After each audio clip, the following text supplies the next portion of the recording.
Hello, welcome to another weekly video. Today I'm going to be talking about learning to let go or loving at a distance. I guess it's kind of the same thing.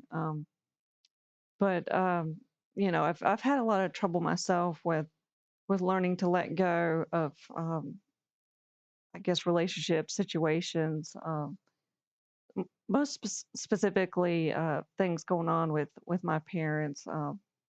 I've also had some experiences. I know some other people may have experienced this too, but um, I've had a hard time letting go of um, sometimes jobs or church, things like that. It's been hard to move on and let go of certain things. So I just wanted to talk a little bit about that.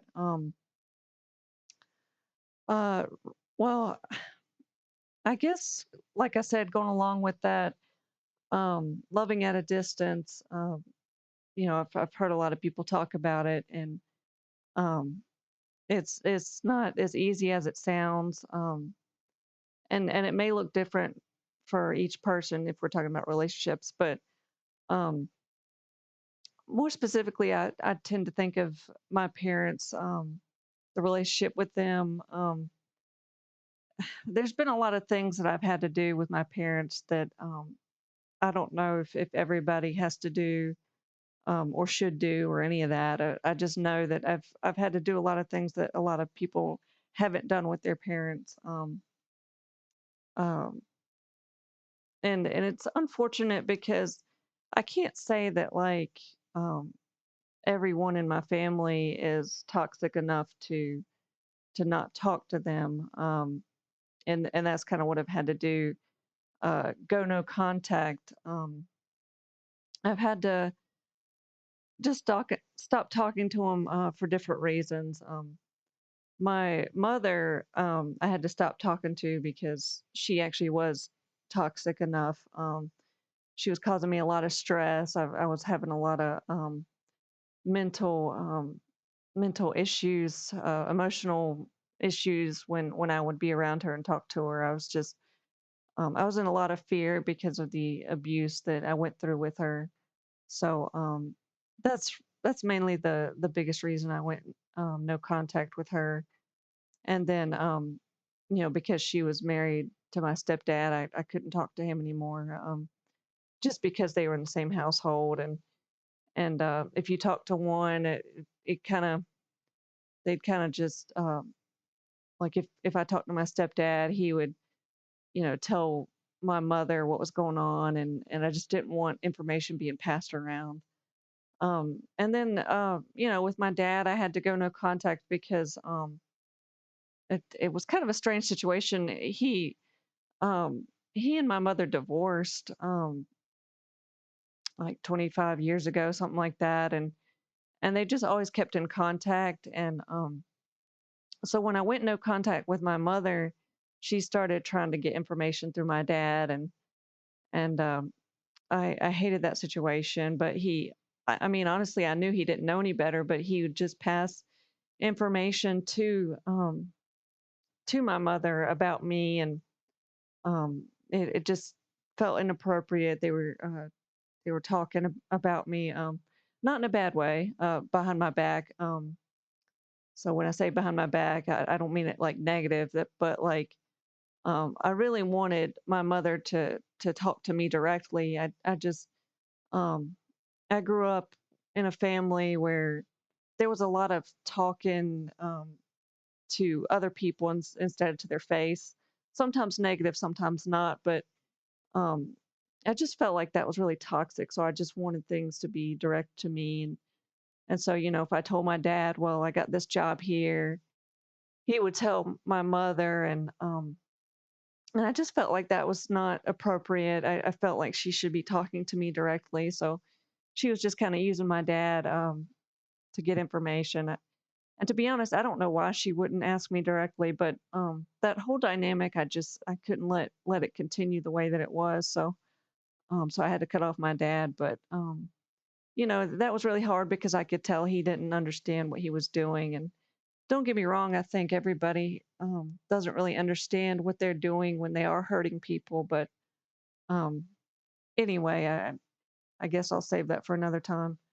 Um, my point is that I really I had a hard time letting go of those relationships. Um, you know, I got some advice one time that sometimes the best thing to do is love somebody at a distance.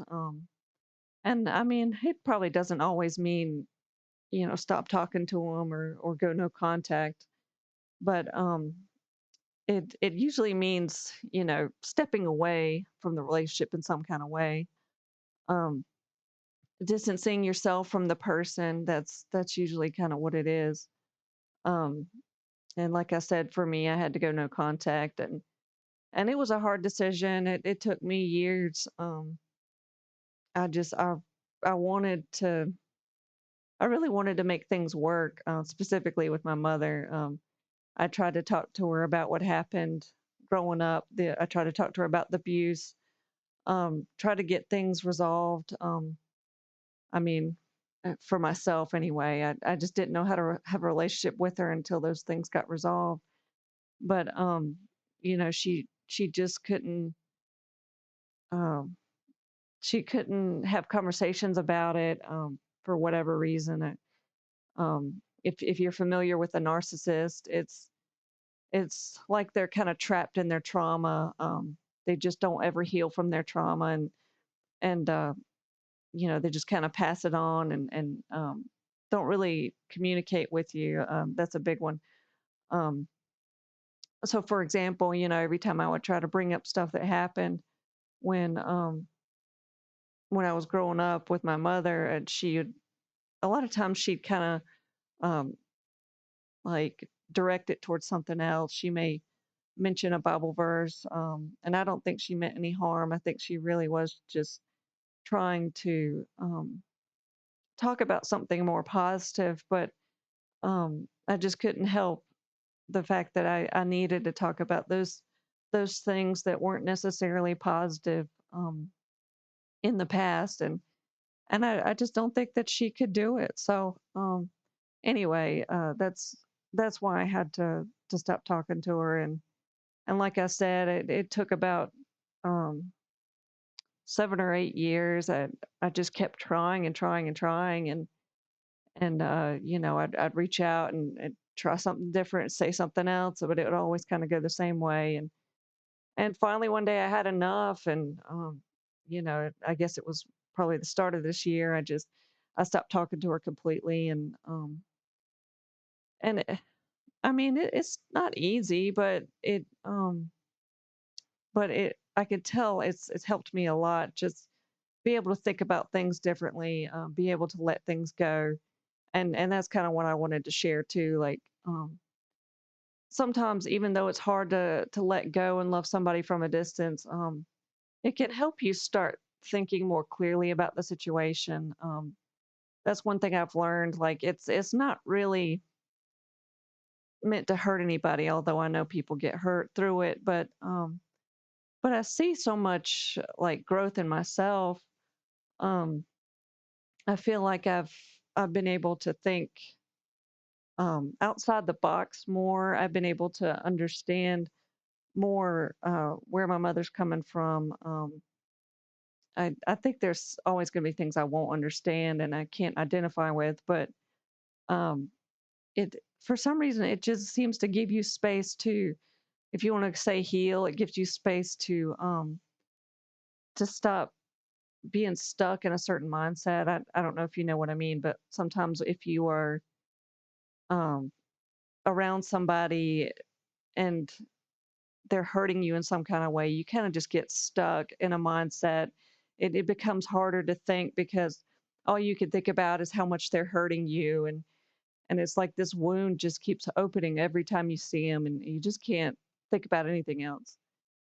That's kind of how it was for me with many relationships. My parents and my husband parents, I've experienced that just kind of feeling stuck and not being able to, I guess, think rationally or logically. I would just get stuck on how much pain I was in. That's all I could think about. And then when I finally stepped away, I started to see my mind kind of relax and start thinking more about how to do things differently. There was more of a flow. I don't know if that makes sense, but there was a flow of just ideas that would come to me that were just of how I could handle things better or differently. And things just seem to click for some reason. I mean, it's strange, um, but it can make a big difference to get away from that person that is hurting you. I mean, logically, I guess it makes sense. If somebody's hurting you, you shouldn't stay around them. But family is very difficult. I mean, you just, because that you have to be around them forever, you want to make things work. So um, I guess that's just in our nature. But anyway, I'm not going to try to go on too long. There's always more to say, of course, and I'll try to do that in other videos. And I apologize. I realize sometimes these videos that I make are not very detailed, or they don't give a lot of information. I remember I've watched pastors and people on YouTube before, and I feel like they don't give enough information. And I kind of understand why now, because it is hard to um, it's hard to go into a lot of details when you're just kind of just talking to a video. I think it's helpful for a person to kind of let you know what they need to hear or not hear, or what direction to go. So if you ever have a comment or a question about any of my videos, you're welcome to let me know. Like I said, in the comments, and I'll try to go more in that direction. But um, I just want to apologize if it seems like it's not enough information or not detailed enough. But anyway, I appreciate you watching the video, and I hope you have a good day. Thank you.